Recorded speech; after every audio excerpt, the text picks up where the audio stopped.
Salve peregrinos! Sejam muito bem-vindos ao nosso canal Estrada para a Administração. Eu sou o Wagner e vou acompanhá-los nesta caminhada. Então vamos ao nosso conteúdo. História da administração.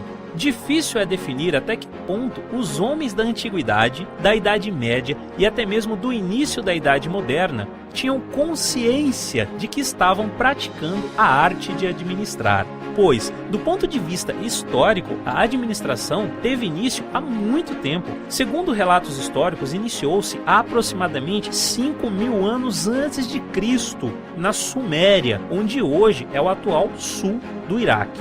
Consideram-se os sumérios como sendo precursores do início da administração, pois esta civilização durou por pouco mais de 3.000 anos. Suas cidades eram extremamente organizadas do ponto de vista econômico e arquitetônico, e isso não seria possível se não houvesse um bom trabalho de gestão. Na sequência, os egípcios, de 2.000 anos antes de Cristo, também tiveram sua participação na evolução da administração, isso devido aos seus sistemas de administração pública sistemática e organizada. E na sequência, 1.500 anos depois, os chineses também tiveram sua participação graças a Confúcio, com a Constituição de Shao, com seus 8 regulamentos e as regras de administração pública. Alguns anos depois, aproximadamente no ano de 1300, já depois de Cristo, as civilizações otomanas também se destacaram com a sua forma de administração dos feudos. E nesse período da antiguidade podemos citar outras duas instituições que influenciaram fortemente o desenvolvimento da estrutura da administração. São elas a Igreja Católica Romana e as organizações militares.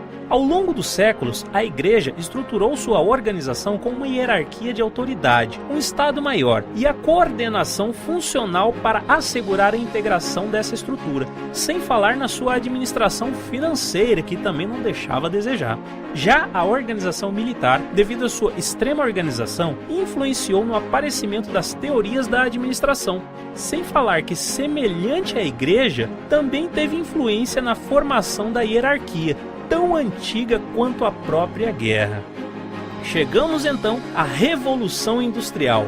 Eis o fenômeno que provocou o aparecimento da empresa e da moderna administração. Ocorreu no final do século XVIII e se estendeu ao longo do século XIX, chegando ao limiar do século XX. A Revolução Industrial teve início na Inglaterra com a invenção da máquina a vapor por James Watt, no ano de 1776.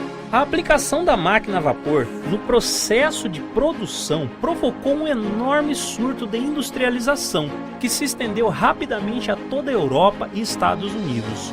A Revolução Industrial desenvolveu-se em duas fases distintas. A primeira fase, de 1780 a 1860, conhecida como a Revolução do Carvão, pois o tinha como principal fonte de energia e o ferro como principal matéria-prima. A segunda fase, de 1860 a 1914, conhecida como a Revolução da Eletricidade e derivados do petróleo, pois tinham eles como as novas fontes de energia e o aço como a nova matéria-prima. Ao fim deste período, o mundo já não era mais o mesmo. E a escola clássica da administração surgiu em resposta às principais consequências provocadas pela Revolução Industrial. O crescimento acelerado e desorganizado das empresas, que passou a exigir uma administração científica, capaz de substituir o empirismo e a improvisação.